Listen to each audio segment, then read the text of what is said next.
Hey, what's going on? If you're new to my channel, you notice there's a big gap between this video and my last one. Truth is, I had some things going on in my personal life. Kind of threw me off my game and I lost a lot of creative energy. Fortunately, I started using TikTok. Because of its low barrier of entry and short videos, I found it less daunting creatively.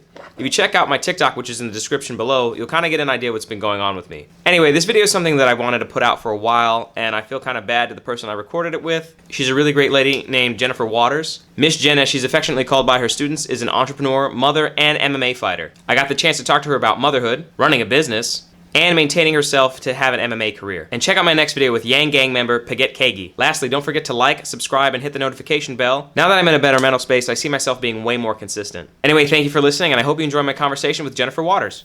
Excellent. So, Miss Jennifer Waters, Mrs. Jennifer Waters, yes. Sieglers Karate Center. Yes. Like I said before, when I first saw your stuff, and your last name is Waters, I'm like, man, the Sieglers guy, he's got this great MMA fighter just like popped out of nowhere. Yeah. And then I'm going on the internet and it's like, oh, it's his daughter. Right, yeah. So how did you get into what's it been like growing up in a dojo with a karate dad in the Augusta area?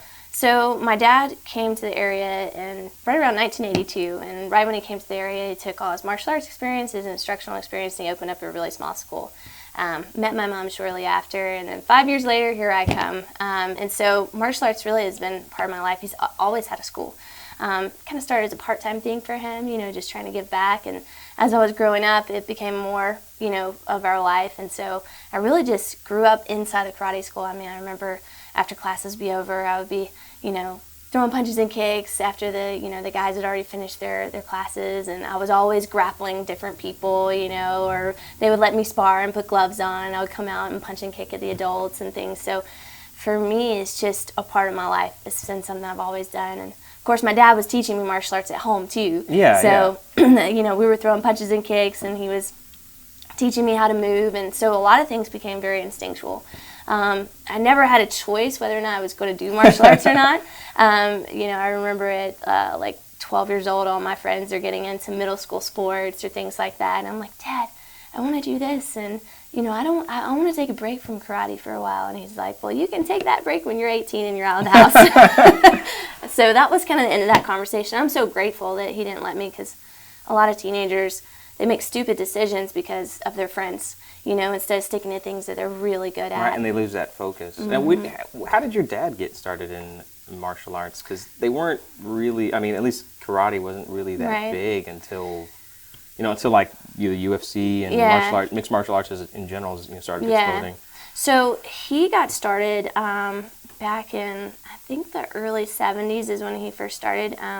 He was a very small guy in middle school, again, 13 years old, just kept getting beat up over and over and over again.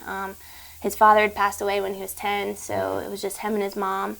And from what he tells me, like, he was just the runt of the school, that he was at. And so he had this guy they used to come in. Apparently, they used to work at 12 and 13 years old. There were no child labor laws, so I remember that myself. Yeah. So basically, he was working at a pharmacy, a drugstore, and this guy used to come in, and he noticed that this guy had black eyes when he would come in sometimes, and he had bruises, and he was like, "Hey, what happened to you?" And he's like, "Did you get in a fight?" And he's like, "No, I train martial arts."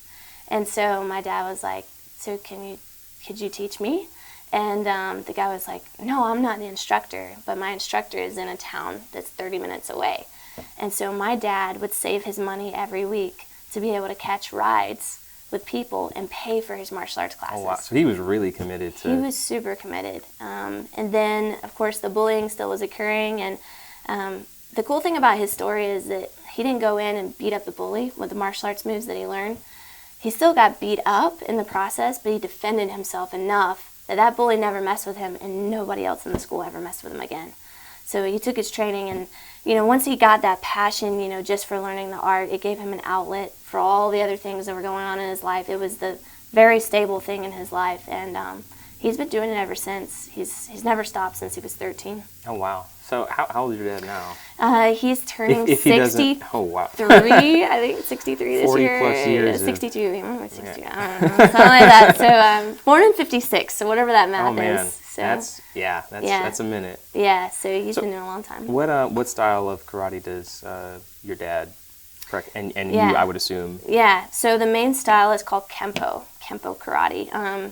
The roots come from a blend of Japanese and Korean, and then there's a lot of American influences. Basically, what happened is the instructor that he learned it from was in the military, went to Japan, learned it from the Japanese and all of that after World War II, brought it back to the United States. And so he studied a lot of other things, but his main base is Kempo, which puts a big emphasis on blending punches, kicks, elbows, knees, ground techniques. So really it's like the MMA before MMA existed. Right. Whereas you have other styles that are more, let's say like Kung Fu is very much about redirection, right? You might see in the movies where they're making circles with their hands all the time, right? Like, it's fancy stuff, but there is some, emphasis on just redirection of techniques. Or you might see Taekwondo where there's a lot of kicks, not so many punches, right? Yeah. And so Kempo is like that blend of, a hodgepodge of a lot of different things, but primarily it is and was a self-defense art. So we're using very practical things, somewhat similar to what you might see from Krav Maga, which is an Israeli style of martial arts. Yeah, I noticed you had the plastic knives, like the I see in Kali the wood sticks, and then like the foam bow staffs. Right. It's not just this empty hand striking stuff. Correct. Yeah. So it is a self-defense art, and of course, teaching a self-defense art is super complicated if you're trying to teach all of it at one time. So we have a progressive curriculum. So when kids come in, they're just learning the fundamentals, like how to stand, how to punch, how to kick, and then you can go in different areas. So you can go to the competition route, kind of like what I'm doing right now with my career. You can go more into, I'm going to really pursue self-defense and earning my black belts and my goals. You can go into leadership or performance martial arts where you're doing the fancy things, jumping up in the air, spinning around. Like, all of those things have a place, but the really cool thing is that we have that here within our karate centers that we have in Augusta. Okay. So getting back to, 18, you're an adult now. Yeah. What kept you continuing to go in karate and in the area? Because a lot of people when they turn 18, especially considering how small I can imagine Augusta was 13 years ago. They want to go to college, they fly away, and they might come back maybe when they're older, retirement age, just because they're familiar with the area. What kept you here, and what's life been like as an adult in the Augusta area as a martial artist? Right. Well, when I was 18, I pretty much had a choice. Either I was going to go to college and pursue graphic design, or I was going to pursue the family business. And at that time, the martial arts school was kind of doing okay, but I knew that there were things that we were missing as far as business practices or marketing or strategy. And so what I really ended up doing is the entrepreneurial method of just grinding it out. So, I researched as much as I could. I got mentors in business, and just pretty much told my mom and dad, look, like, hey, this is a great opportunity right now. I'm done with school. I don't have to go to college. I can pick that up later if I want to, but let's just go all in and run this martial arts school. So really at that time, I paused my pursuit of competitive martial arts to pursue building a business and a legacy with my family. That was always a dream of mine, to have the ability to impact so many lives the way that it impacted my dad and the way that it impacted me. But a lot of that has to do with just getting your name out. And my dad at the time was running the martial arts school, but also had another job that he was running at the same time. And so he wasn't able to pursue his passion. But, I didn't have a job. I was still living at home. So it just kind of made sense for me to just go for it. And so really I spent the next probably about 6-7 years really just digging in deep, establishing the business, teaching martial arts classes. And that was full-time for you? Yeah, weren't you? Okay. full-time. And full-time plus. I mean, I was, I got married when I was 20, and my husband, Titus, actually is in the family business now too. So yeah, I know. I saw him instructing that day. He's the school manager here at the main location. So he just kind of grafted in, and so this became our pursuit together. So we really didn't have other things that were drawing us away. So I mean, we were pulling the entrepreneurial 60, 70, 80-hour a week thing for years and years and years, and it's paid off. It's been successful. And then once we had that footing, I went, okay, getting to my mid to late 20s now. It's time to turn it up. If I'm going to compete, I need to do it now. Right. I'm not going to do this when I'm 45, you know. Oh, So. there are some people who do it that. Yeah, I don't want to be Randy Couture in the ring, in the cage at 40 years old, or Anderson tap Silva. on the chin. Yeah, Anderson Silva at 41. Yeah. You know, I'm not down with that. I have other things I want to do with my kids and, you know, my son in particular. But yeah, so I was like, okay, let's go. And I just, you know, kind of got back into it just to prove to myself that I could do something, and went and registered for. I was determined off the bat that I was just going to just go for it. I wasn't going to start in some small tournaments. I had done so many tournaments growing up and everything. So I just decided I'm going to go to the World Classic kickboxing tournament, which is in Orlando, Florida. It's literally... Is that the one in 2016? Yeah, okay. It's literally all around the world. You know, you got people from Mexico, Europe, Puerto Rico, all over California, New York, like Canada. They're all coming to the World Classic. It's a kickboxing tournament. So you're going to face like the toughest competitors that are there. And I went into my division, and you can register as a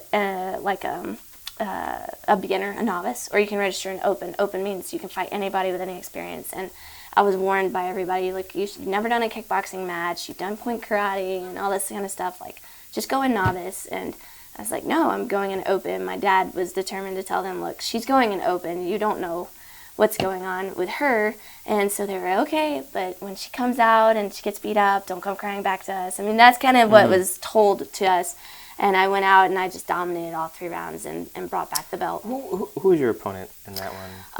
Andrea Lisi was, Lisi, okay. Yeah, she was my first opponent. And she had already several records, had won the tournament before, but she's a great Muay Thai fighter, but she hadn't seen a karate fighter inside a kickboxing ring. Yeah, I think did she have like a skirt kind of? Yeah, so basically the Muay Thai shorts, for women, they kind of make it look like it's almost like a skirt, but it's shorts. I noticed, because I've watched, I think, 5 of your fights. I think I saw that one, and because I don't have them all memorized yet. Yeah. Yeah.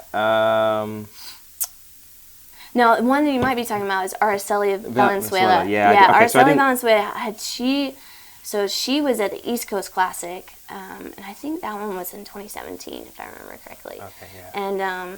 And she, that lady can punch hard, man. She's tough. It was weird because when I was watching the fight, it seemed like it seemed like she didn't know, like the thing you were describing, like she looked like she was also a Muay Thai practitioner. Yeah, she didn't know like what to do, because I guess with the karate, when you're throwing your side kicks and whatnot, your the silhouette of your body, it's not like Muay Thai.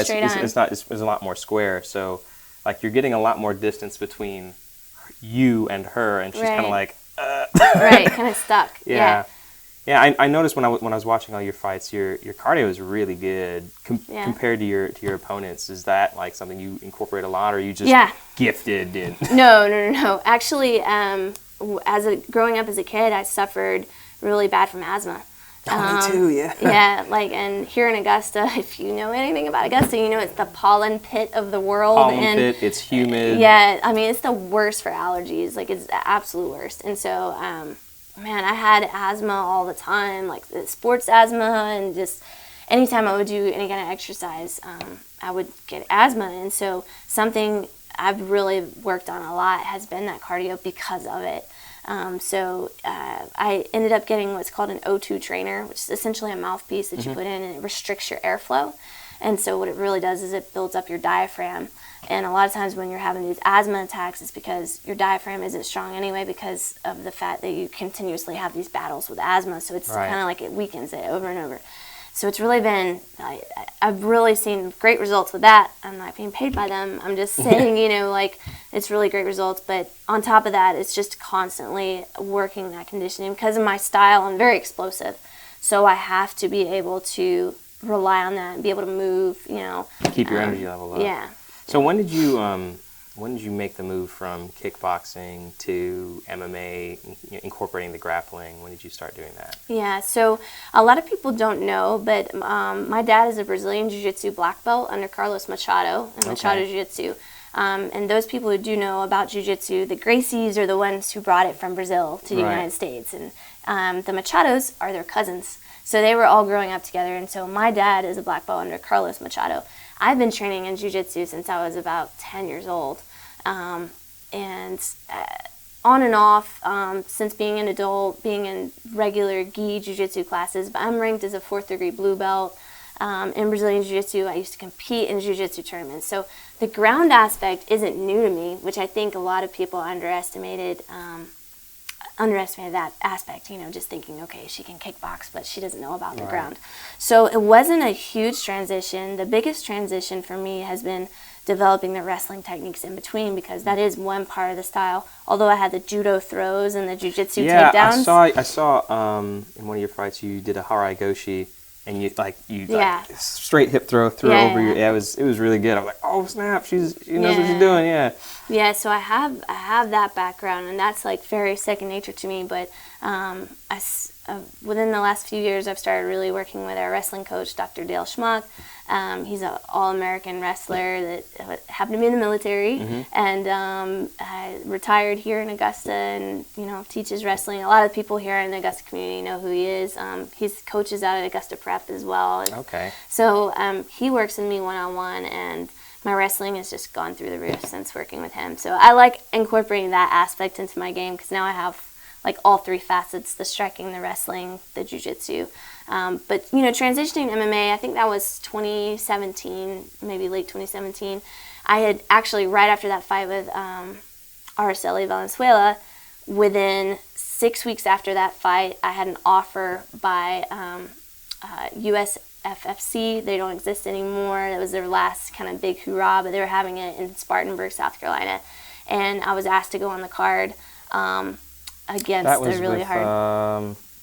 Shante, yeah. Shante Sanders. So 6 weeks after that kickboxing match, I went straight into my first MMA fight, which was pretty insane that I did that. But because I really didn't have too much of... I recovered from my battle wounds, I guess you could say, from that kickboxing match. And then with that confidence of winning that belt against somebody who was ranked so high, Araceli Valenzuela, I think at that time had already had 38 or 40 amateur kickboxing fights, and I beat her.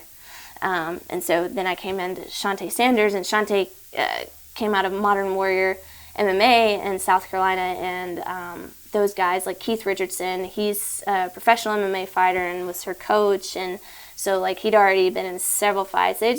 They pour out people that are really tough guys and girls. Yeah. And went into that fight. It was her first fight. It was my first fight. But she was a really tough opponent. Went in and just worked the karate style, and I think it surprised people with the jiu-jitsu in there. Towards the end, I think you took her back, and you were kind of all over her. And I noticed at the end, she looked really tired. Yeah, we were both pretty tired. That whole adrenaline dump is a real thing. It's just so different. You get inside a ring, and then you get inside a cage. The feeling is different. And also the venues are pretty different too. Like when you're in kickboxing, the first time I ever had it where the lights were completely off and there was stage lighting was when I fought for the U.S. Amateur title. But before that, it's always okay, lights are on. It's more like a stadium kind of experience. Yeah. You go fight in the MMA cage, you've got bright lights in your face, you've got people taking pictures, cheering, all this other kinds of crazy stuff. So it was a huge adrenaline dump. Okay, so in what weight class do you normally fight at? Strawweight. Strawweight's 115 pounds. 115, yeah. Mm-hmm. And I want to ask you about that, because in your fight against, what was her name? See, my phone keeps locking up. Here you go. Charles Lee Manor. Yeah. You went up. Yes, I did. Yeah, and I was watching it, and I was thinking, she normally fights at 115, and this woman's at 126. You were 3 pounds under Chelsea. Do you think that might have contributed to your loss? Yeah. So leading up to that fight, I was supposed to fight. Just to be clear, all these other fights you've won. There haven't been any losses. No, not in kickboxing or MMA. Of course, like I said, I grew up doing tournaments, so it's not my first loss. Right. In kickboxing and MMA, that fight was my first loss as an amateur. So when I went into that fight, I was originally supposed to fight at 115, and they had a girl lined up and everything. That girl said that she had an injury to her arm, so she backed out of the fight about 2 weeks before. And so I had already promoted the fight very big. Like, I had all my SKC family coming. I'd already made a commitment to King of the Cage that I was going to be there, and I was one of the main draws. So they scrambled and kept calling people, and nobody else wanted to take the fight. And they offered the fight to Charles Lee, and from what I understand, she said that she would take the fight, but not at 115, because she fights at 125. Yeah.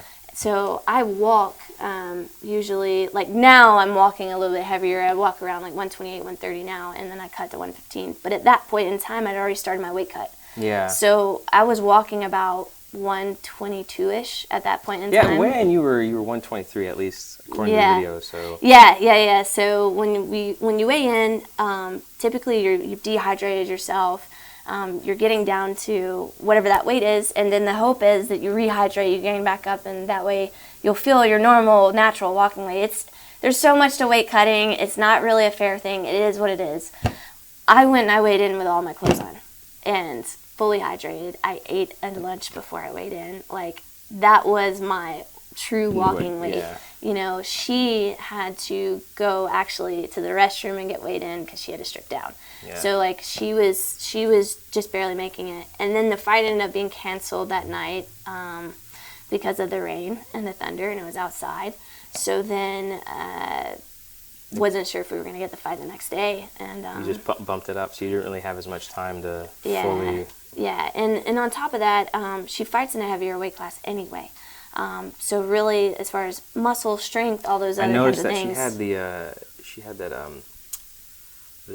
I guess the suplex on you. Yeah. And I was like, oh man, that. Yeah, she was super strong for me at that time. And I really hadn't worked a whole lot of my strength and conditioning. I really hadn't worked a whole lot on my wrestling up to that point, because the girl I was going to fight, Sydney Smith, MMA fighter, yes, but her background's Muay Thai. I had watched her fights. I'd spent a six weeks prior to that. I'd spent prepping for her, and you know, I did it anyway. I went ahead and I said yes to the fight. That's what was in front of me. I knew that there was a lot of things riding on it. There was a lot of people that I already made a commitment to, and one of the things that my dad's always taught me is when you say you're going to do something, you do it. And so that's just stuck with me. So I did. I took that fight. On the day of the fight itself, she weighed in at 137 pounds. To make weight again, I had to, let's just say, make myself heavier. Because we had to be within a certain weight range to actually fight. And then in reality, when I really weighed myself that day, I was 120 pounds. So she outweighed me by almost 20 pounds. Yeah, that's a huge difference. It is. It's a huge difference. And, you know, she imposed her will on me, and her will was to pin me up against the cage, use her strength, toss me around, and stuff like that. And hats off to her. She was able to negate, you know, my punches and my kicks and really just keep me pinned against the cage for a long time and use her strength.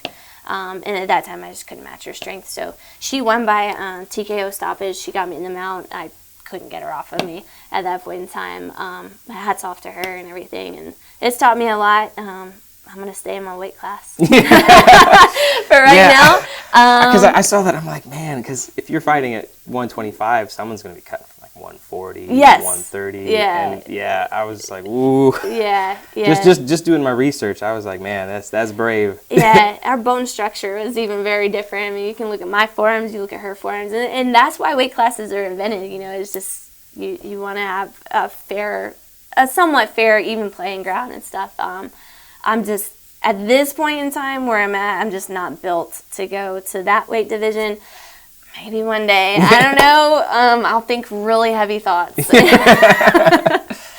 Now, do you use kind of your MMA also to promote the SKC?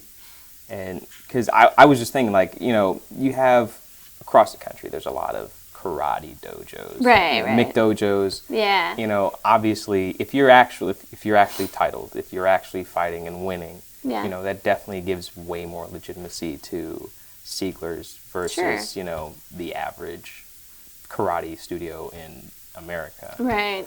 But how would you say y'all compare to, like, say, Grubel's or Southside or the other MMA, Jiu-Jitsu, Muay Thai places in the area? Well, I think one of the things is that our overall mission is to change people's lives through martial arts. And so we've really gone into developing a kids program, an adult program that actually does that. Not, oh, you're just going to... So anybody can teach punches and kicks. I can teach you punches and kicks. But if I don't teach you how also to harness discipline and how to harness self-control and control your emotions, if I don't teach you how to be respectful to others, and like not by osmosis, oh, you just watch me and somehow you get respect, but actually sitting you down and going through, okay, this is step 1, this is step 2, this is step 3, and actually teach that alongside the punches and kicks. If I don't do all those things, you just learn how to fight. If I do those things, though, your life becomes changed. Whether or not you stay here in martial arts training and you go to the highest level possible, or you stay here, earn your black belt and then continue on. I still get people. I was actually out at one of the elementary schools, and somebody said, "Hey, do you know CJ?" And they said the last name, and I was like, "Yeah, how's he doing?" He was a black belt here, and I taught him probably about 4 or 5 years ago, and they're like, "Oh, well, he's like a sophomore in high school now, and he's doing so great, and you really changed his life. He really had so many things going on with him, and what he learned from you guys got him out of a very dark place, and he's doing so well." That, for me, that's the cake. I can go and I can be on this platform as an MMA star and go and win these championships and all these things and put them up on the wall. And that's great. People are going to remember me for that fame in that moment. But being able to touch people's lives where they can then go touch other people's lives, that's legacy. That's real legacy. So, yeah, I think it gives us a platform. I think it gives us a platform to be able to showcase. I mean, after that fight with Charles Lee, I went on Facebook Live. I don't know if you saw that one. And just told everybody, like, hey, today I went in there with all the intentions of winning. And today I got my butt beat, sometimes life is going to be like that. You're going to be prepared for the best things in your life. And you're going to give it the best shot you've got. And no matter what you do, you're still not going to come out the winner. But what you do after is what determines your destiny. And you're either going to quit and you're going to give up in the middle of that fight, or you're going to get up off the canvas after you got beat, shake your opponent's hands, walk out of that ring a winner. And that's what I did. And I had so many people comment on that video, share the video, talk to me afterwards. And I think I had more of an impact from losing that fight than I did if I would have won that fight. Mm-hmm. Because people hadn't seen me take a loss and wanted to see me as a winner. And it really brought everything that we teach here to light. Like, it's not fake what we teach. Yeah. It's real. Is that balance between being a teacher, being an instructor, focusing on legacy? Do you worry if that is going to conflict with your MMA dreams? Because American Top Team, yeah. Jacare is 2 hours up the road. Yeah. And there's Rolfus is an icon. Right. There's other gyms that have a more of an MMA legacy that mm-hmm. Wouldn't be hard from a logistics standpoint for you to pop over there, get some training in. Right. Do you think that's in your future, or are you going to focus on your family business and try and make the best of what you have here? Kind of both. So the really great thing is that I have to be so laser focused with my time. I know even just us scheduling this, it was, okay, let's get a time, let's get it set. I book my week every single week with everything that I'm doing, what I'm doing, when I eat, when I go to sleep, when I pick up my kid, it's so laser focused. I don't think a lot of people do that. I have to do it because I have very audacious goals. One of my goals is to be a world champion. Wherever that takes me, whether that's UFC, ONE, Bellator, I don't know where that's going to take me. And so as I'm working on the business, the other thing that I've had to do in these years is build up a team. And I have a phenomenal team. There is no way that SKC could run without the core team that I have. I mean, we have a a graphic designer, we have a marketing coordinator, I have an assistant, we have school managers, I have operations managers, I have logistics managers, and then I have instructors, that are on the mat, that are actually facilitating these things. My mom and dad there, my husband there helping me. So it's not just me. If it was just me, this wouldn't work. Right. But we've grown the team up to a part where they can take a big chunk of what I'm doing. I can give the instructions. I can check back on what's going on. I can make sure I give the vision and the direction. And while that's going on, I can also train, which wasn't even a possibility in the past. So I've got a lot of great training partners. I just finished a training session with Alexa Wiekert out of Sieglers Karate. Okay. And so we do some cross training sometimes too. She's a really great up and coming amateur in a weight class above me. Yeah. So, you get a little bit of that practice. Yeah. So I get to practice with somebody heavier and stronger. And then Anna Crutchfield is a boxing and kickboxing champion out of Upstate Karate. Which is where Stephen Wonderboy Thompson, who's a ranked welterweight UFC fighter. So I go and I train with her, train with other people, other females that are in the area too. So, but with that being said, I'm very selective with who I train with. One, we need to have the same goals in mind. Two, I want to make sure that we are trying to sharpen each other. Some people I met through kickboxing is Charleston Muay Thai, Jeff Grady and Anna Toole. Anna's also another Anna. She's an up-and-coming Muay Thai star.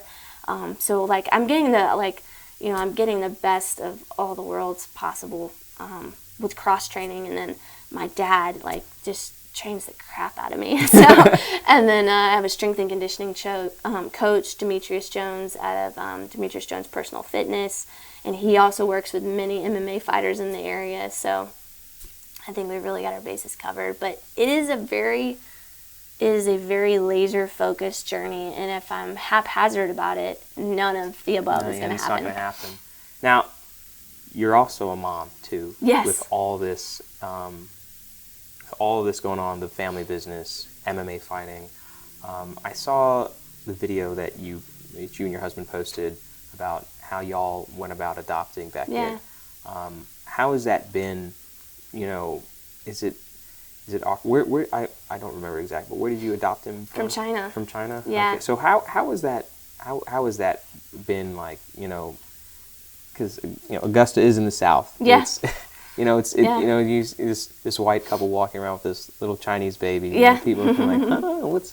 Yeah. So has it been awkward at all? Or he's obviously growing up in a very unique household. Yeah. His mom's an MMA fighter. So. For sure. It's I was actually thinking about that the other day. We were walking in the parking lot and everything, and I don't know if it's because Titus and I are pretty recognizable when we go because we've taught so many people over the years. So literally, we count how many when we go into Walmart and Target, a store, right? We count how many people we see. And normally when we go inside, we're seeing at least 5 to 6 families that we know. It's very rare that we go inside a mall or a big store and we're not seeing people. So we're constantly used to people looking at us because also when we're in a store, we're not in uniform, right. in our regular so clothes. No one's like, so people are they start staring at you and you're like, okay, how many seconds till they recognize who we are? Okay, now they did. So I think after years and years of that, we kind of gotten used to just being looked at.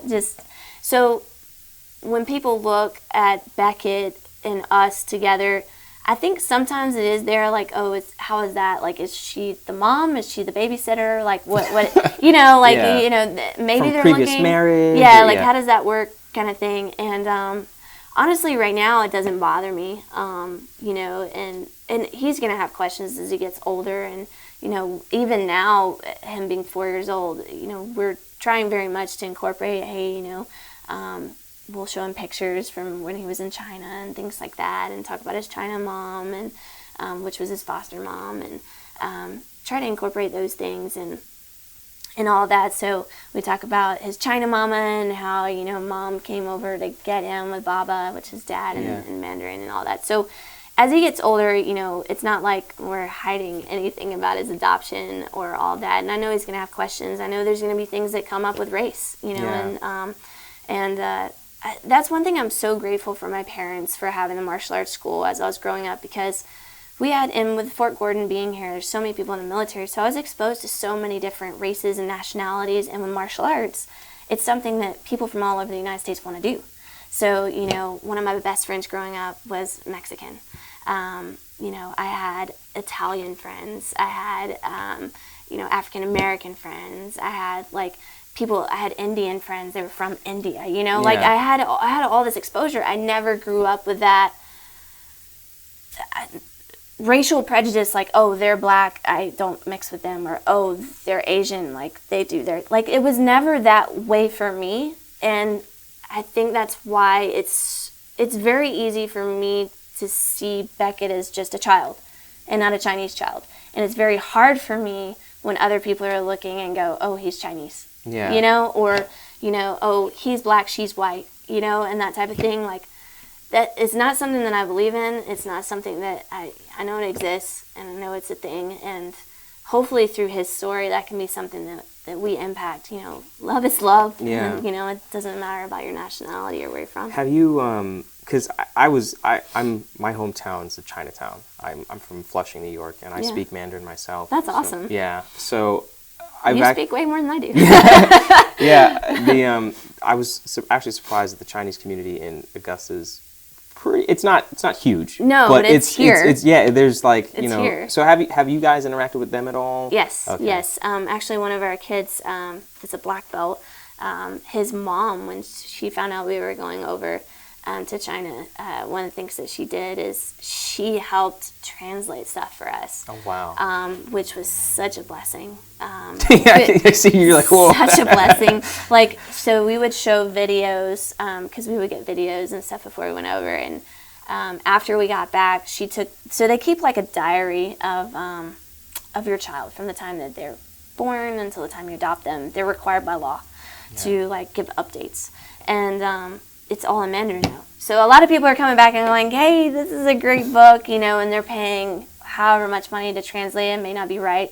She actually took the whole entire book and translated it for us, and that was huge because it gave us medical insights, it gave us his developmental insights, and she's, you know, worked with him and has, you know, worked with him on speaking Mandarin and understanding. He still understands it. Yeah. He wasn't verbal when he was over there very much. He said a few things in Mandarin, but because of his delay being in the orphanage, he wasn't really very verbal at the time. So, and there's actually a Chinese school here in Augusta. Yeah, no, I saw that. Do they do, is it the weekly or? I think it's a weekly class. We're going to wait a little bit till he gets in that because he's everywhere. Yeah. So, well, yeah, his mom's traveling and doing stuff. And he's also a busybody. He's like all over the place. So sitting still for, you know, a 30-minute class may not be the best thing, you know, for right now. But we'll get him into that and try to keep as much of that heritage and that culture alive as, you know, as possible. We celebrated Chinese New Year with him. As best we could. So, you know, and got some insight from them. So, yeah, it's growing here, and we actually went to an event that was hosted by the Chinese community for adoptive families. Oh, really? Wow. Yeah, it was that's cool. so cool. It was right around Chinese New Year, and they had a Chinese New Year celebration. So, I mean, like, we did the dress, the food, the experience with the culture. We learned so much, and I never knew that stuff existed, you know. Yeah, when I went to I know because I've been around working. I came back. I was here first time in 2014, and they had a Chinese New Year celebration in North Augusta, and there was like 300 people there, and it's really cool because, you know, speaking Chinese, I'm like talking to people and they're talking back and then they're looking at me like, wait, oh my God, this guy's speaking Chinese. So I'm really surprised at how, you know, Augusta or, you know, Augusta, Columbia County, they're kind of like this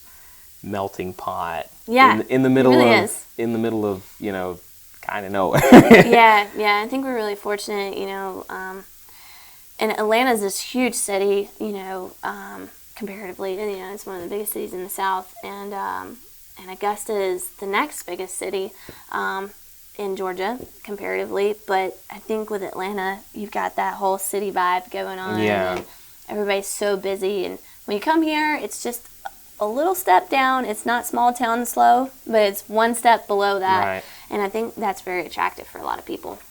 Now, I did want to ask you about your health. You know, obviously fighting can take a toll. Yeah. You definitely showed off your battle scars from your last fight.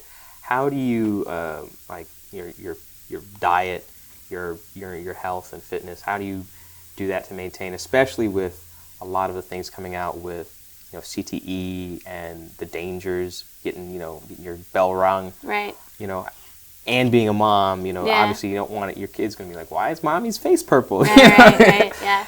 Yeah, it's very important whenever you're fighting to make sure that you're staying up on your medical checks and things like that. So, again, here at the Karate Center, we're very fortunate to know many doctor friends because their kids have taken classes here or they have. And so, you know, actually had doctors, they were at my last fight, so, you know, they were checking me out right after the fight and things like that, and then setting up all the other things that you need to do.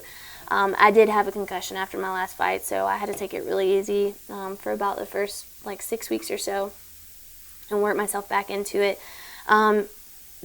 Unlike boxing, MMA does have a safeguard. The safeguard, the safeguard is, so if you're in boxing and you get knocked down, they're going to give you an 8 count. They're going to get you back up, and you're going to go again. Or you're going to be in a situation like the boxer that just recently died. Yeah. And he was never knocked out, but he wasn't intelligently defending himself, but he was just getting pummeled. And they never stopped it. You know, his corner threw in the towel and everything. In MMA, if you're not actively defending yourself and you're taking blows to your head, they stop it. No questions asked. Just, it's done. And there's also, you know, in MMA, you're not just striking, right? Correct. So there's realistically, you know, you might get your arm broken, but but you won't be, you know, you won't get punch drunk at the same time. Yeah. So. That's a big difference there. And I'm not saying that MMA doesn't have its, you know, dangers and things like that. I mean, bones broken are going to be more common in MMA than they are going to be in boxing. You know, you probably aren't going to get your arm broke from a punch unless you block it wrong. Yeah, but really wrong. Yeah, you definitely can get your arm broke from a kick. You know, you can get choked out. You can get all these other things, you know, that can go on. But I do think in that aspect, like, the MMA side of things is really watching to make sure, you know, even if you get a flash knockout and you aren't defending yourself. One of your kickboxing matches, you I can't remember. Araceli, I knocked her out. Yeah, I was like, man. And then there was another one. It was she was wearing all black. Yeah. And your shin came over the back of her head. I'm like, no! She just boom, she just dropped to the ground. Yeah, I was pretty I was like, wow, she knows what she's doing. Yeah. Like, even the kickboxing, you know, I knocked her down and she got up before the 10 count. So, I mean, you know, we kept going after that. And I think actually her hitting the mat is what woke her up because she was out. Boom. And then she hit the mat and her head bounced off the mat. And then they got her back up and she fought, you know, like if that would have been an MMA match, that would have been over right then. Yeah. You know, it's just done. So because you would have just gotten on top of her and, you know, and they would have stopped the fight. I mean, even anytime you're getting a flash knockout or a knockout, especially in the amateurs, they're on top of that right away. Pros, they may let it go and see if you can wake back up enough to do something with it, but they're getting even stricter and stricter with that one too. Now, that being, I know on Joe Rogan's podcast, he's talked a lot about bare knuckle, where because of the gloves basically allow you to punch harder, and it prioritizes striking over grappling, because obviously if your digits are free to move however, because I've grappled, I've done Brazilian Jiu-Jitsu and Nogi, and then I've put on MMA gloves. I'm like, this is terrible. Like, how can anyone do this? Yeah. You know, do you think that is something that could be the future of MMA from purely a safety standpoint? Because you're moving away from punching, and you have more opportunities to grapple and reduce those head injuries from just getting hit in the head. Yeah, I think that it's probably the same. I mean, right now, bare knuckle fighting is where MMA fighting was, 20 years ago. Right. And people are looking at it and going, well, boxing is a humane thing. Look, they have pads on, they have gloves on, people are getting less injured. And then MMA... Less injured. Right. And MMA is, they've got these little pads on, and then, it's they can kick, and now we've got bare knuckle. And you're seeing, when people come out of those fights, They look worse. They're very, very messed up. Yeah. And here's the other side of things. Is it a sport or is it reality combat? Originally, MMA started as, let's see who can be the best realistic fighter with some rules. I mean, there was groin kicks allowed, in the beginning. There was, I think the only thing you couldn't do was, gouge someone's eyes out. But that's what it started as. There were no weight classes. And then it evolved into a sport. So bare knuckle fighting right now, those guys are coming out there are not getting modeling sponsorships. They're not going to be sponsored by brands that don't want to be associated with them. MMA is continuing to go the route of becoming a more organized sport. They actually have a professional MMA Fighters League that fights now in seasons, just like football and baseball and things like that. And they What's the name? Is that Professional Fighters League, PFL. PFL? Okay, I've never heard of that. It's brand new, and ESPN is trying to get their hands in that too, alongside of their new UFC deal. So that's some of the stuff. I think that from the sport aspect of it, it's going to be very hard to sell that on a... Now, you're going to get the whole, I'm going to watch it because it's like a car wreck, and I can't keep my eyes off of it. But to be, behind heroes and behind people that represent maybe something else, like the same way that you would look at LeBron or, Curry or, any of these guys, you're looking at them and you're going, they represent something else. Like they've got their own flavor and their own style. I think that national brands are getting behind those guys. I don't see national brands getting behind the bare knuckle fighting. I like how you're looking at it from a business sense.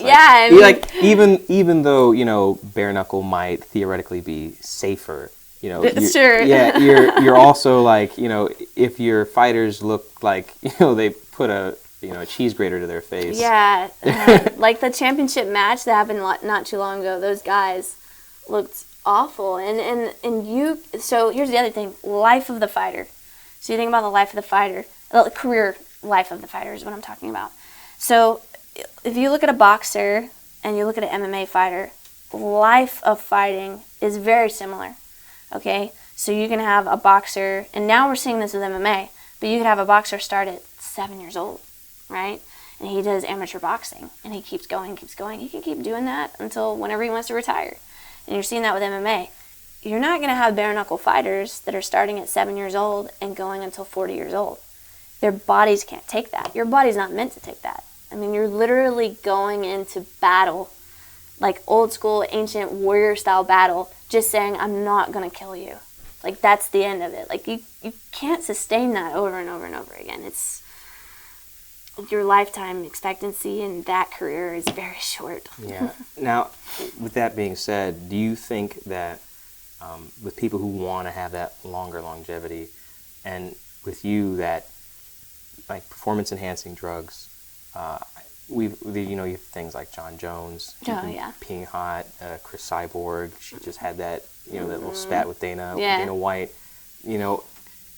I'm assuming none of you, with your success, you if your opponents were using, didn't matter.